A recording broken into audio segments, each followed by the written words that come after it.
Merci donc d'être présent. C'est une conférence de presse importante pour moi parce que je vais vous expliquer comment on peut relancer l'économie, baisser les impôts et réduire les déficits. Si on peut éteindre.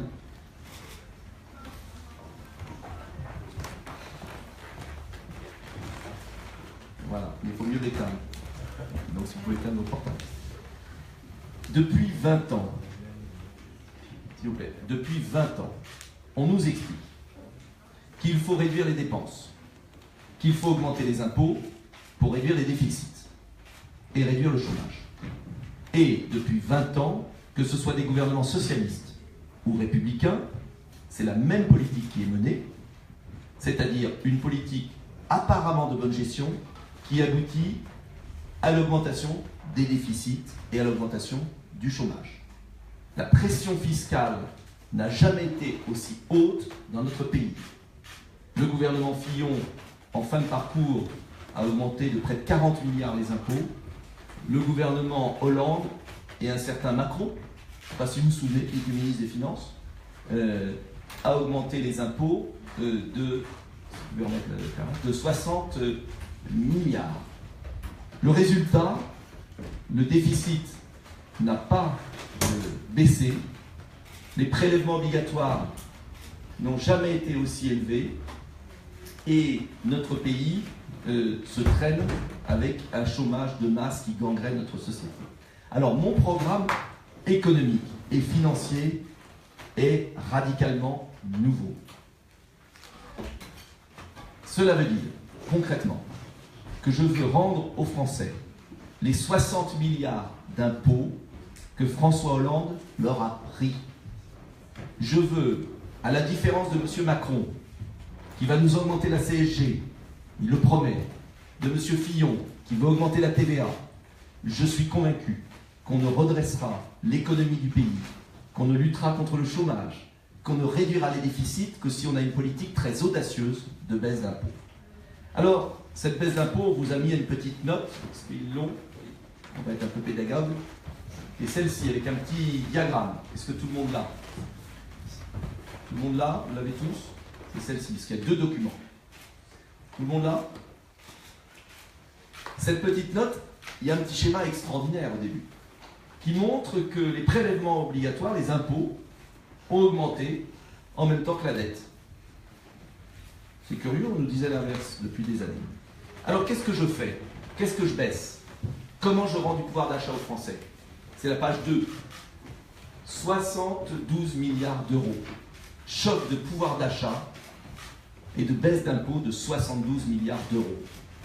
François Hollande, je vous le répétais, a augmenté de 60.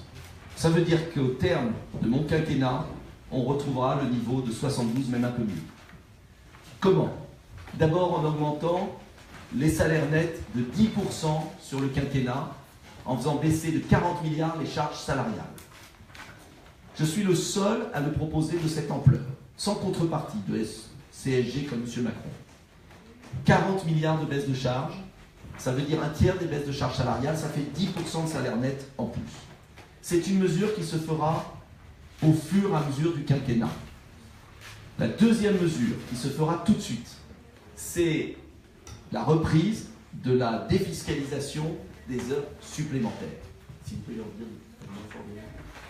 La défiscalisation des heures supplémentaires, c'est une mesure qui avait bien marché. C'est une mesure qui avait bien marché et qui avait donné un supplément de pouvoir d'achat aux Français qui travaillaient. Je veux reprendre cette mesure pour 4 milliards d'euros de coût pour le budget. Troisième mesure, pour ceux qui ont travaillé toute leur vie, qui ont des petites retraites, je le martèle depuis des semaines, je propose d'augmenter de 100 € par mois, 100 € par mois, les petites pensions de 6 millions de retraités. Ça coûtera 7,2 milliards d'euros. Enfin, je revaloriserai l'allocation adulte handicapé de 200 € par mois pour que nos personnes en situation de handicap ne soient pas en dessous du seuil de pauvreté. C'est une mesure qui coûte 2 milliards. Et je propose une validation plus souple des cotisations retraite pour les conjoints d'agriculteurs et de commerçants, 0,5 milliards. Ça, ce sont des mesures de hausse du pouvoir d'achat pour 53 milliards d'euros, mais étalées sur le quinquennat. Deuxième mesure, de baisse des impôts tout de suite, de 18,7 milliards d'euros. La mesure qu'avait reprise Nicolas Sarkozy de baisse de l'impôt sur le revenu de 10% pour tous, 7 milliards d'euros. Le rétablissement de la demi-part des veuves et la hausse du quotient familial qu'avait supprimé François Fillon, 2 milliards d'euros. La part fiscale complète aux familles ayant un enfant en situation de handicap, 0,2 milliards d'euros. La suppression de l'impôt sur les successions pour jusqu'au plafond de 500 000 euros, 2 milliards d'euros. La suppression des droits de mutation pour les primo-accédants pour permettre l'accès à la propriété, l'accès social à la propriété, 2 milliards d'euros. Et puis des mesures diverses et variées pour le total. Alors je sais que tout le monde se dit, mais comment va-t-il faire? Je fais ce que les pays qui ont réussi dans la mondialisation ont osé faire. Une baisse d'impôts forte, immédiate, d'un coup, sans se préoccuper de ce qu'on dira à Bruxelles. Parce que parallèlement, je prévois des recettes fortes. La première recette, c'est 40 milliards liés à la fraude fiscale et sociale. Et ces 40 milliards financent la mesure de revalorisation du salaire net de 10%. Et c'est pourquoi je vous ai dit que cette mesure de revalorisation s'étalait sur le quinquennat, parce que nous ne la ferons qu'à mesure que nous récupérons l'argent sur la grande fraude fiscale à la TVA et la fraude sociale. J'ai rédigé un rapport parlementaire, j'ai écrit un livre, Les voleurs de la République. Je sais qu'on peut le faire, des pays l'ont fait, la Belgique, l'Allemagne, l'Angleterre. Les escroqueries à la TVA coûtent 20 milliards d'euros à la France. L'ensemble de la fraude fiscale en France, c'est 80. Je ne dis pas qu'on va récupérer les 80, ce serait irréaliste. Je dis qu'on peut récupérer la moitié. C'est le premier point. Pour financer l'augmentation des petites retraites, je mets fin à la contribution nette de la France à l'Union européenne. 8 milliards. Il n'y a aucune raison que l'on finance nos concurrents. Enfin, troisième grande économie, pour la première fois depuis 1973, le budget de la France sera financé par des emprunts à taux zéro, sans passer par les banques privées. Et il y en a un qui a eu un remords à la fin de sa vie. C'est Michel Rocard. On ne peut pas l'accuser d'être un soutien, un souverainiste, ou un gaulliste, même si c'était un homme droit. Il a dit à la fin de sa vie qu'il regrettait immensément que depuis 1973, la France ait emprunté auprès de banques privées, et que si on avait emprunté comme le général de Gaulle le faisait avant, comme beaucoup d'autres pays le font, auprès de la Banque centrale, à 0% d'intérêt, parce que la Banque centrale, elle est là pour ça, eh bien, notre dette ne serait pas à 98% du PIB, le produit intérieur brut ne serait à même pas un tiers. Ça veut dire que la dette de la France, aujourd'hui, elle n'est pas le fait de l'endettement de la France, elle est le fait du racket d'un système financier mondial qui a interdit à la France d'emprunter à sa banque centrale, comme le font pourtant le Japon, l'Angleterre et tant d'autres. Alors oui, cette mesure ne supprimera pas les intérêts d'emprunt, parce qu'il faudra 20 ans pour absorber et rembourser la dette où il y a des intérêts. Mais elle va permettre de réduire considérablement la charge d'intérêt. Nous payons à peu près 40 milliards par an d'intérêts d'emprunt. Eh bien, la première année, on économisera 4. Et la dernière, on économisera 16 milliards.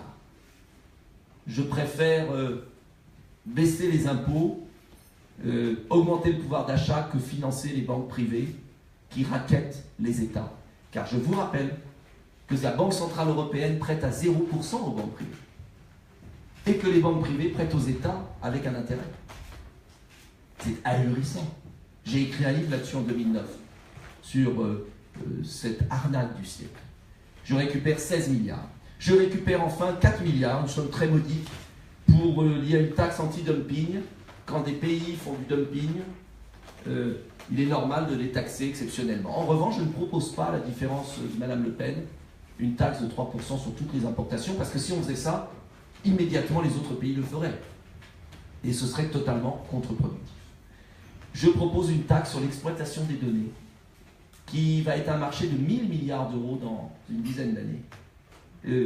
On doit adapter les prélèvements fiscaux à l'économie moderne, et il n'y a aucune raison que Google et d'autres se servent des données des Français sans qu'on les taxe. Non pas les Français, mais ces multinationales. Vous voyez que mon programme est parfaitement équilibré là-dessus. Mais, et je finirai là-dessus, sur un dernier point, certains vont dire, à juste titre, et j'ai un argument pour y répondre, attention, si vous relancez l'économie, il y en a qui l'ont fait dans le passé, eh bien les Français vont consommer chinois, et il va y avoir un déficit commercial et il n'y aura pas de création d'emplois en France.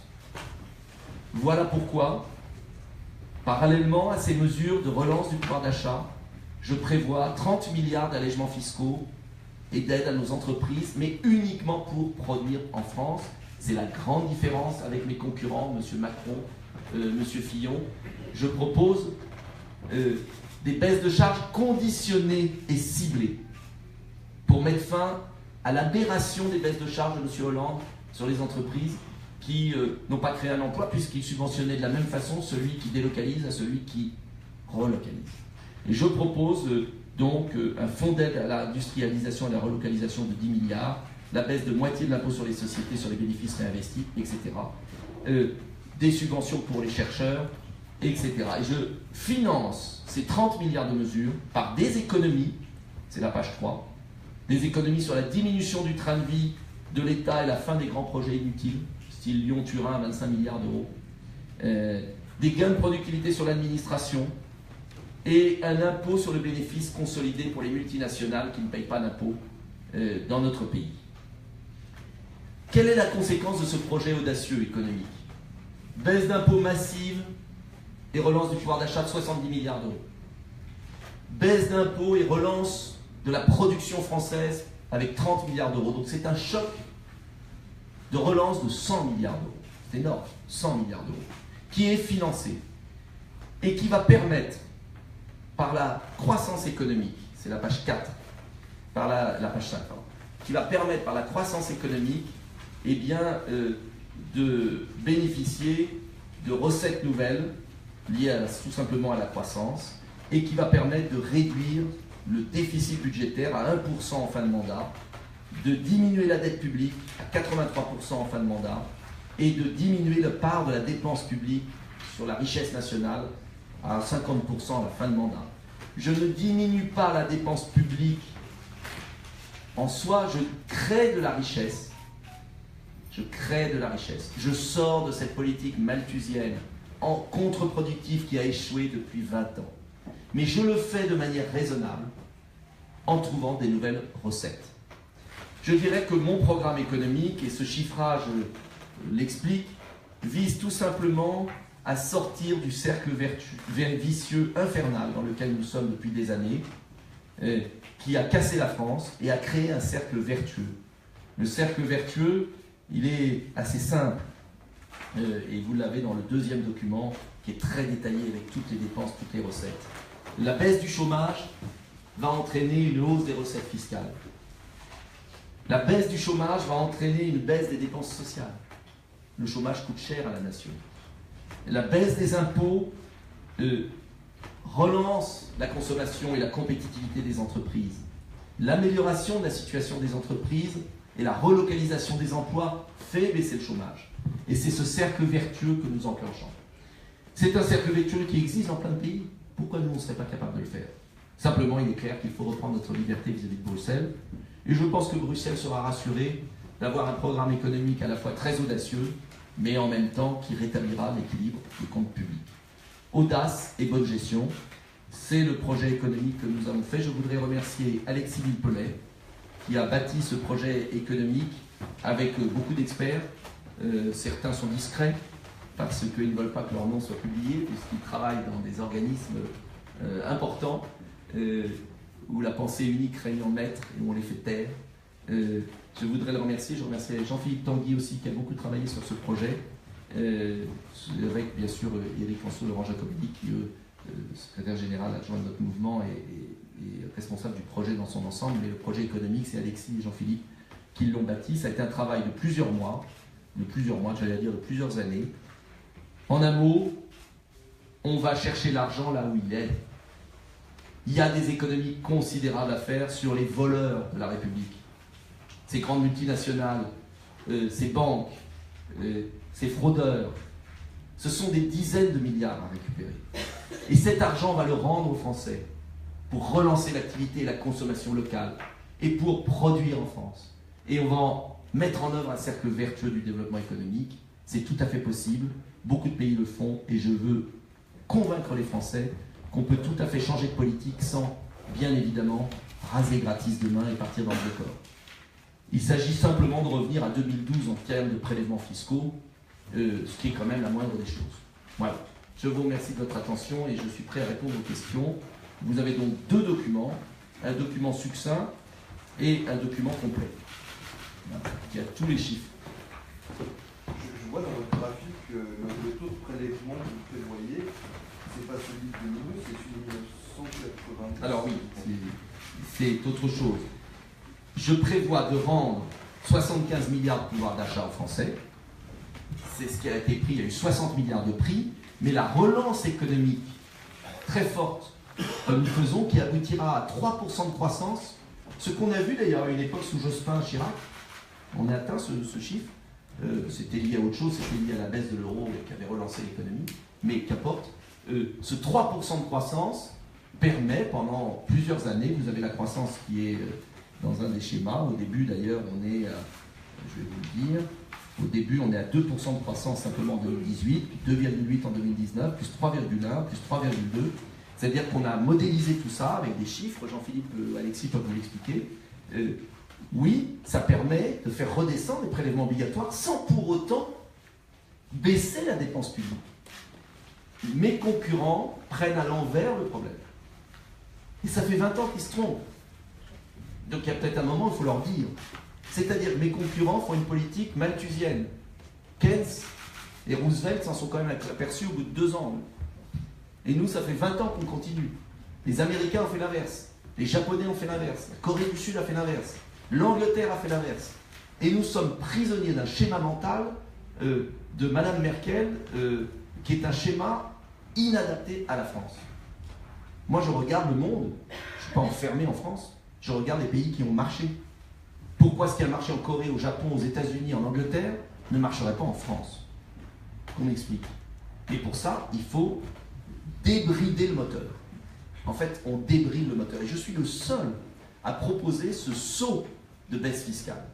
Je suis le seul. Même Mme Le Pen ne propose pas une baisse fiscale d'une telle ampleur. Parce que je suis convaincu que c'est la seule solution.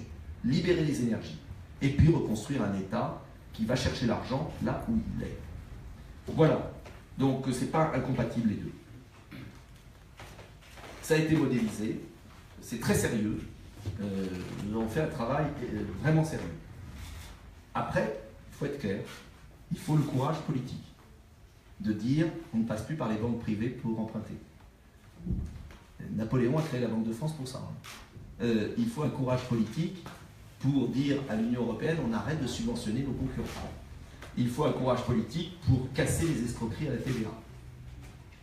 Il faut beaucoup de courage politique. Mais l'argent, il est là.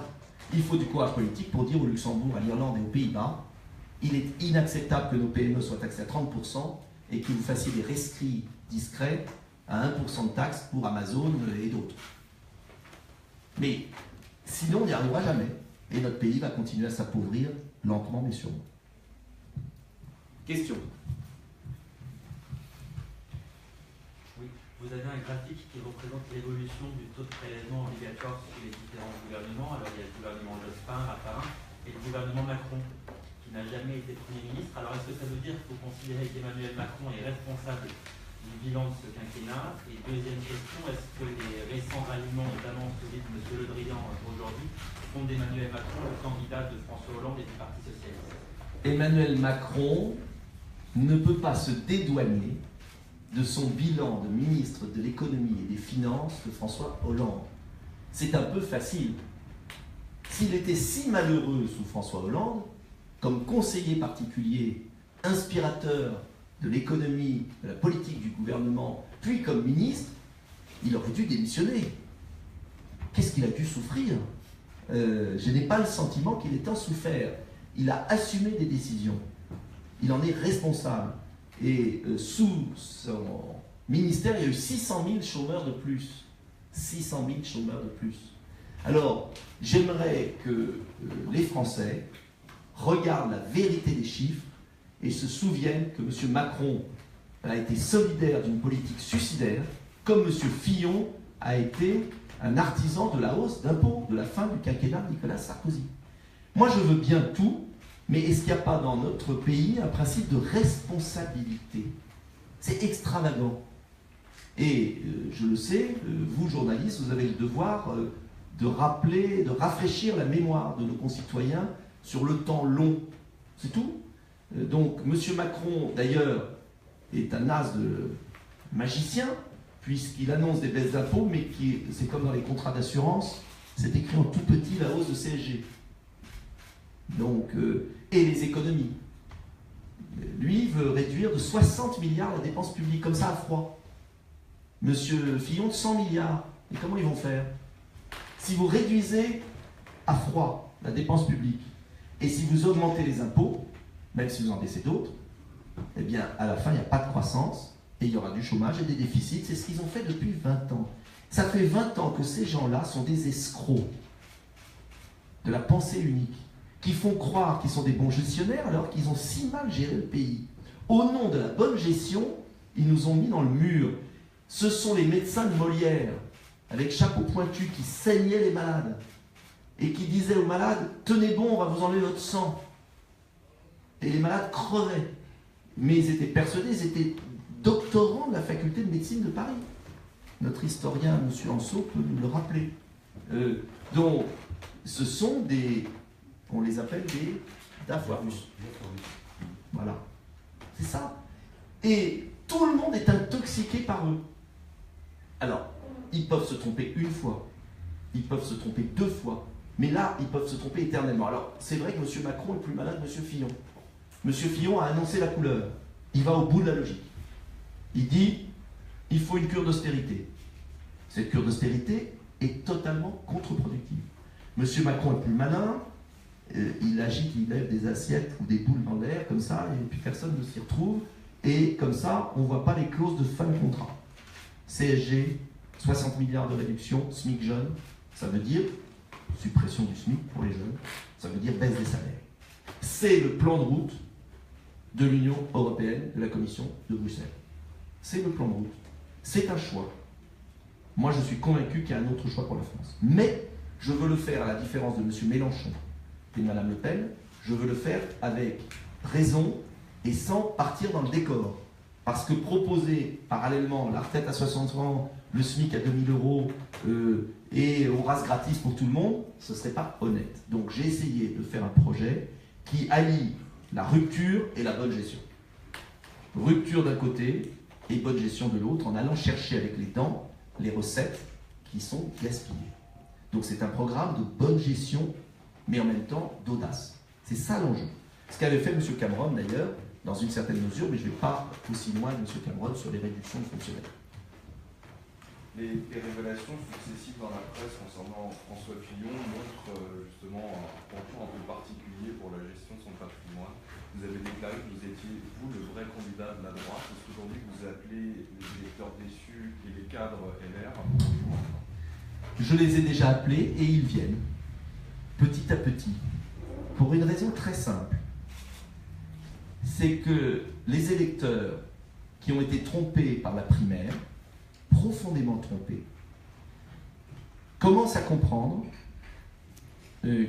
que M. Fillon est en train de leur préparer un second tour Macron-Le Pen. Et les Républicains n'organisant pas eux-mêmes le plan B, les électeurs vont le choisir tout seuls. Si vous prenez un peu de recul, les 2 parties du système, comme on dit, qui ont si mal gouverné depuis 20 ans, explosent en vol. Explosent en vol. La gauche a eu l'intelligence, inconsciente ou pas, de se choisir un magicien, car ils savent très bien que M. Hamon n'a aucune chance. Et vous voyez tous ces gens de conviction basculer les uns après les autres vers M. Macron. Parce qu'ils ont bien compris que le Parti socialiste ne pouvait plus incarner le pays. À droite, ils ont le goût du suicide collectif. C'est leur choix. Mais les électeurs n'ont pas envie d'être précipités comme des moutons par-dessus la falaise. Et de plus en plus nombreux, certains nous rejoignent. On le voit très clairement dans les adhésions, on le voit très clairement dans les ralliements de républicains. Nous avons encore des adjoints de plusieurs villes qui nous ont ralliés, qui rendront public leur ralliement. Ce n'est pas encore au sommet. Le goût du suicide collectif et de l'omerta règne au sommet. Je le connais bien puisque j'ai quitté ce mouvement il y a 10 ans. Et je suis convaincu que de plus en plus de Français vont se dire « Fillon, c'est plus possible, nous allons voter Dupont-Aignan ». Et je suis convaincu que je suis le seul à pouvoir empêcher ce duel Macron-Le Pen. Simplement, il reste très peu de jours. C'est une course contre la montre. Et j'appelle une fois de plus les électeurs à prendre acte du vote inutile en faveur de M. Fillon, qui est aujourd'hui avoué de tous, et à comprendre qu'il faut un renouveau de personnes, d'équipes et de projets. Car ce ne sont pas seulement, contrairement à ce qu'on croit, les affaires de M. Fillon qui conduisent beaucoup de Français à me rejoindre, c'est aussi le programme. Et j'ai 3 différences fondamentales. Le contrôle des frontières et l'abandon de Schengen, la baisse massive des impôts, où j'ai repris des mesures de Nicolas Sarkozy, parce qu'elles sont bonnes, et troisièmement, la relance du pouvoir d'achat des petits salaires et la récompense du travail. Travailler plus pour gagner plus. Il faut le faire. Et je suis convaincu que sur ces points, même les électeurs les plus... ceux qui soutenaient le plus François Fillon commencent à comprendre que mon projet est beaucoup plus positif pour le pays et va être beaucoup plus capable de redresser la France. Donc ce n'est pas simplement un problème d'exemplarité, c'est, je crois, une lucidité sur la folie de son programme.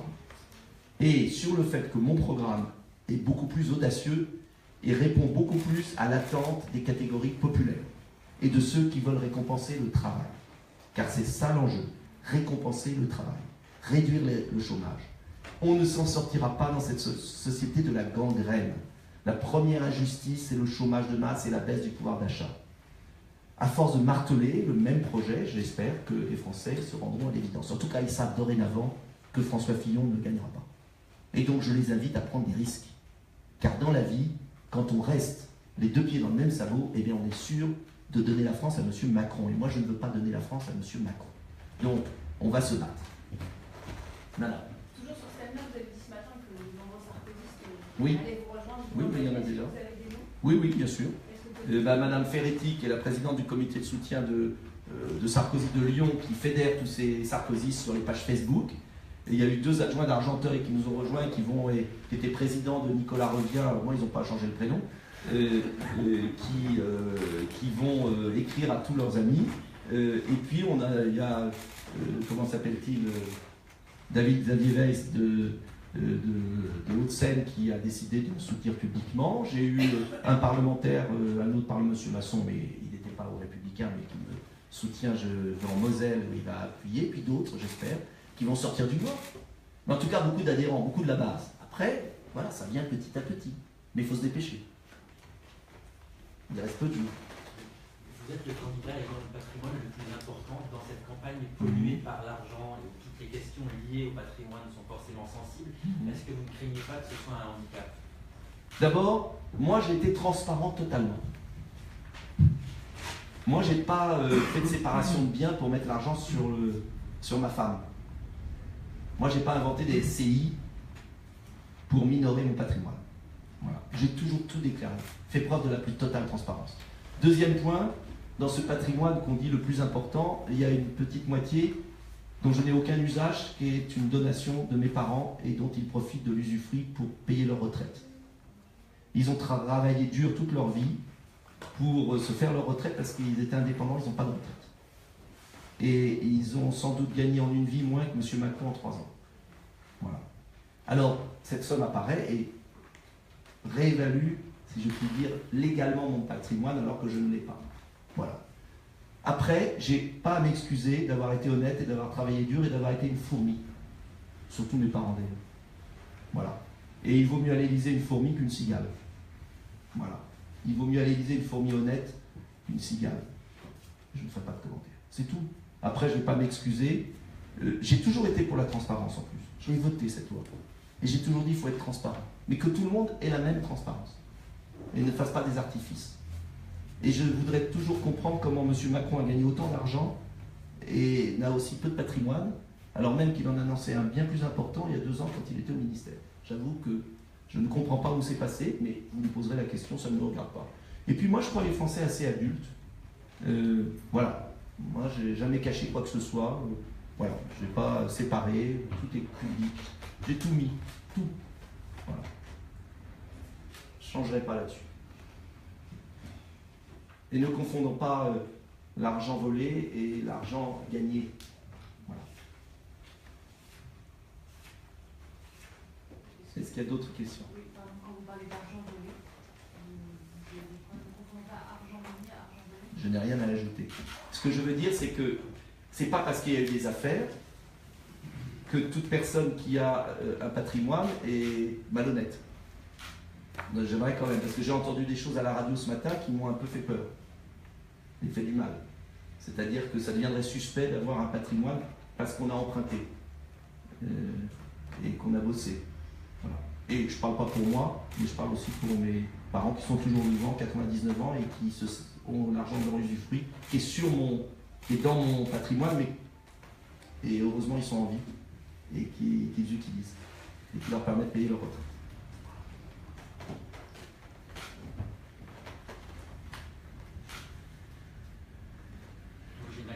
Oui, je vous en prie. Concernant le communiqué du Parti Socialiste hier qui appelle François Fillon à retirer sa candidature, est-ce que c'est quelque chose qui vous choque? Est-ce que c'est le rôle du PS d'appeler un des principaux candidats de l'opposition à retirer sa candidature? Ou alors est-ce que vous allez dans le sens du Parti Socialiste? Je ne dis rien là-dessus. François Fillon est seul juge, mais je constate que les électeurs vont retirer leur soutien. Et ils vont me rejoindre. Voilà. C'est un fait naturel. Parce que les électeurs vont comprendre qu'il ne peut plus gagner. Les Républicains ont fait le choix de passer en force.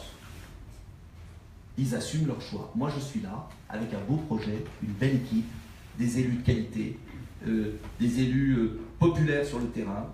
Et nous faisons une très belle campagne. Nous avons alors 10 fois moins d'argent que les autres. Voilà. Et je suis convaincu que les Français peuvent bouleverser l'élection dans les 30 jours qui viennent, parce que je suis convaincu que j'ai un meilleur projet pour la France et une meilleure équipe, pour être très franc. Mais le communiqué ne vous choque pas? Mais pourquoi il me choquerait? C'est le combat politique, ils font ce qu'ils veulent. Je ne vais pas argumenter sur les communiqués, je ne vais pas commenter les communiqués du Parti Socialiste. Il y a quelques semaines, vous étiez plus bas dans les sondages.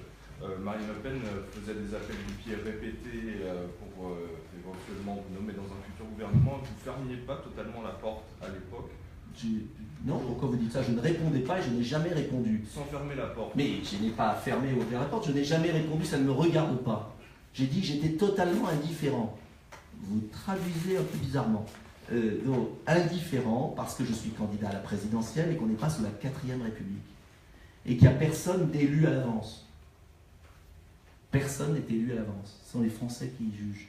Et je suis convaincu que les Français attendent une personnalité nouvelle, honnête, exemplaire, avec un projet à la fois de rupture sérieuse. Et je ne sais pas pourquoi j'ai l'impression que ça correspond à moi. Vous gouverneriez avec qui si vous arriviez au pouvoir? Avec les Français, par référendum. Parce que je suis un gaulliste et je ne crois pas au jeu d'appareil. À tous ces petits feux sur les petites soupes, ces petites soupes sur les petits feux, parce que en soi, ça serait mauvais.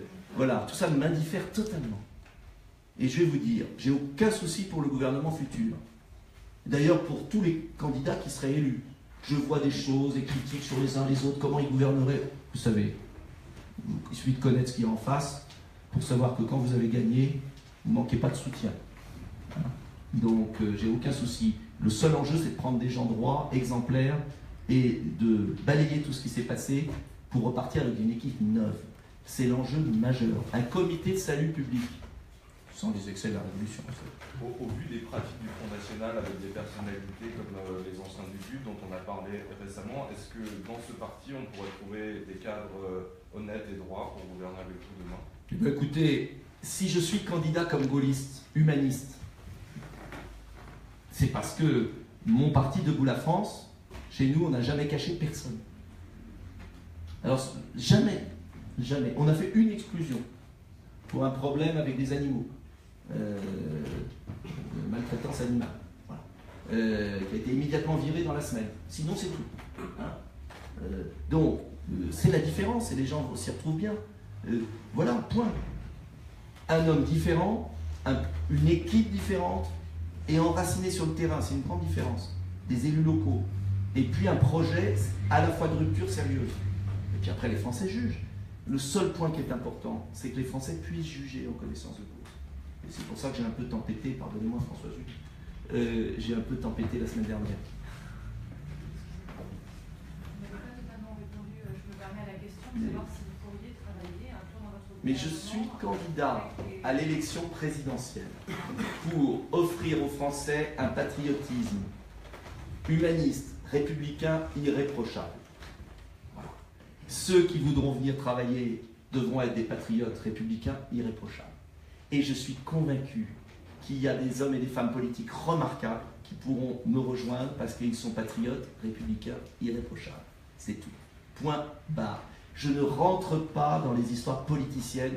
Je ne suis pas candidat Premier ministre, je suis candidat président de la République. D'ailleurs, je remarque que mes concurrents sont plutôt candidats pour être secrétaire d'État au budget de Madame Merkel ou sous-Premier ministre. Moi, ça ne m'intéresse pas. Je suis candidat pour être président de la République. Ce n'est pas du tout la même vision des choses.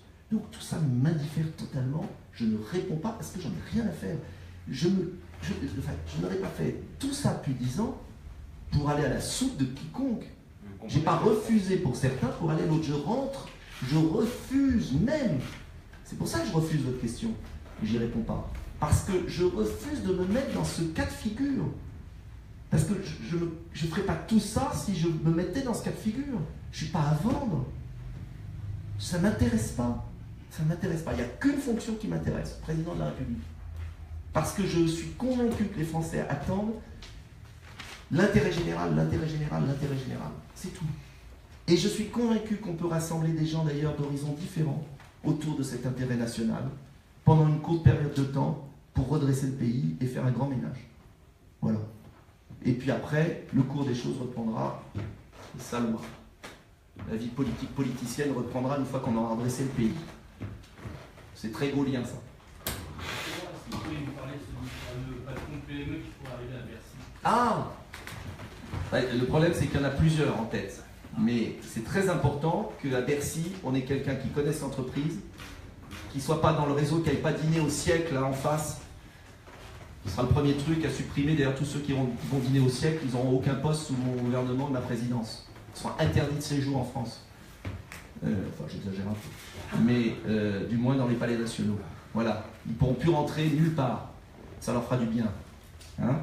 Qu'ils aillent au champ, sans tomber dans la révolution culturelle de Mao Tse-tung. Voilà. Quelle était votre question? Ah oui, oh, bon, il y en a plein. Il y en a plein des patrons de PME extraordinaires qui pourront être très bien à Bercy, ça fera beaucoup de bien. Et puis on interdira le pantouflage. C'est dans mon petit bouquin, qui est en tête des ventes. J'en suis content. Même si ça a 3 €, donc il n'y a pas de droit d'auteur. Mais sérieusement, le problème, il est de... C'est pas pour faire du dégagisme à la Mélenchon. C'est qu'il est de dire à un moment donné, ceux qui ont une responsabilité dans la situation du pays, dehors. Et on reconstruit avec des gens bien. Il y a plein de gens bien en France. Il y a des journalistes formidables. Ça n'a rien à voir avec certains directeurs. Il ne faut pas confondre les directeurs et les journalistes. Il ne faut pas confondre le patron de multinationales ou d'entreprises qui délocalise avec le petit patron de PME qui est sur le terrain. Il ne faut pas comprendre les députés qui prennent des largesses avec les principes, avec une grande majorité des députés. Voilà. Et donc, il y a des patrons de PME qui peuvent être des très bons ministres, et on réduira le pantouflage, on interdira, on remettra d'équerre le pays. C'est ça qui manque, j'en suis certain. Et je suis sincère, c'est ça qui les surprend tous, c'est qu'ils ne comprennent pas pourquoi je suis sincère, parce qu'ils ne le sont plus depuis tant d'années. Si vous saviez les réflexions qu'ils m'ont toujours fait, il est sincère. C'est bizarre, il doit avoir quelque chose, un problème. Hein. Eh bien, est-ce que les Français n'ont pas besoin d'un président sincère? Ça ferait du bien. Ouais. Ça va financer votre campagne? Non. Non. Les droits d'auteur, ils doivent être extrêmement réduits. Et comme j'ai emprunté 250 000 € déjà et que j'emprunte 800 000 € pour la campagne, s'il m'arrivait malheur, je ne sais pas à quoi servira ces droits d'auteur, mais ça sera très réduit. Hein. Je ne sais pas combien ça doit être. Voilà. Peut-être 5 centimes par, je ne sais pas, j'ai aucune idée. Et je les redonnerai. Rassurez-vous là-dessus. Hein. Mais c'est un petit bouquin qui marche bien. On est déjà à combien? 30 000 exemplaires? 25 000. Déjà pas mal. Premier sur un site que j'ai cité tout à l'heure pour l'optimisation fiscale, mais qui ne devrait pas lui permettre de payer des impôts, lui. Voilà, est-ce qu'il y a d'autres questions? Vous avez tous les documents, c'est très précis. Hein. On a fait un effort. Il n'y a pas de questions? Madame. Oui. Il y a quand même une question d'actualité. Londres. L'attaque terroriste, très simplement, vous pouvez la qualifier comme telle. Quelle est votre réaction face à... Très simplement, vous l'avez dans mon programme, il y a aussi la reconstruction de l'État pour 20 milliards d'euros. 10 milliards pour remettre les forces militaires qui ont été supprimées par M. Fillon et par le gouvernement Hollande. 59 000 militaires supprimés, j'en recrute 50 000 pour retrouver le niveau de 2007, un peu moins, 2007. Deuxième mesure, 30 000 fonctionnaires de police et de gendarmerie douaniers pour permettre à la sécurité nationale d'exister. Construire 40 000 places de prison pour assurer la sécurité des Français. Il y a un vrai programme de remise en ordre du pays qui est vital parce que j'étais à Orly, par hasard, samedi matin. Et j'étais à Orly-Ouest, je ne courais pas grand danger. Mais ce qui m'a impressionné, c'est à quel point nous manquons d'effectifs de police, de sécurité, à quel point le moindre problème désorganise tout. Non pas de la faute des forces de sécurité qui ont été remarquables, mais du fait qu'on est en pénurie complète d'effectifs et que le programme Sentinelle est très utile, mais désorganise toute l'armée qui ne peut plus s'entraîner. Et que le chef d'état-major des armées me disait il n'y a pas longtemps, c'est pas le chef d'état-major, l'adjoint du chef d'état-major pour être précis, me disait qu'à cause de Sentinelle, on ne pourrait plus aujourd'hui refaire l'opération du Mali. Et qu'on ne pourra pas refaire une opération identique au Mali avant 2018-2019. Je ne sais pas si vous réalisez. Nos forces armées sont au bout du rouleau, mais au bout du rouleau. Et nous avons un devoir de préparer la France à la continuation de la guerre. C'est une guerre sourde, inégale, asymétrique, qui va durer 10-20 ans, si ce n'est pas un siècle. Et donc, il est totalement aberrant d'avoir désarmé le pays. Et je suis l'un des seuls, là aussi, qui propose un vrai plan, pas le seul, il y en a d'autres, un vrai plan de recrutement et de renforcement de notre défense nationale pour atteindre 2% du PIB hors pension, dès 2022. Et c'est là où on a besoin d'une autre politique économique. Parce qu'on ne pourra pas payer ça si on ne relance pas l'économie, s'il n'y a pas de nouvelles recettes, et je renvoie la case des. Je vous remercie de votre attention. Merci beaucoup.